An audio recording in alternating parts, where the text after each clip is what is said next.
Hey guys, welcome to the Liberal Hive Mind, a channel solely focused on exposing the abundant hypocrisy of the left. You know, if you have respect for someone, especially if you have respect for someone's basic level of intelligence, respect for someone's basic common sense, you respect their own ability to make up their own mind, to view and analyze information, and to then make their own decisions. Also, if you just believe in basic freedom of thought and expression, you know, kind of the ideals of the Western world, well, you pretty much get to the same conclusion, the same endpoint. You respect individuals' abilities to think for themselves, to get to the bottom of things, to analyze information, openly analyze facts, and make their own opinions. Well, the point that I'm getting at, which is probably quite obvious for you, is that the United States government does not respect you, and they do not respect your ability to analyze facts and make up your own mind. They want to control the narrative, control information, and deny you the ability to come to your own conclusions. In other words, they don't believe in free thought, free expression, and the free flow of information and ideas. They just don't, and the Twitter files continue to prove that. Let me show you guys exactly what I mean by that. We got some stuff to get into, so let's roll the tape. Alright friends, so before we get into any of the Twitter file stuff, I just want to play this viral Elon Musk clip from the other day. I mean, to be totally frank,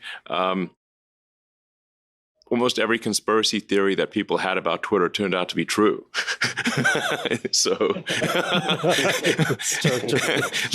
Is there a conspiracy theory about Twitter that didn't turn out to be true? So far, they've all turned out to be true.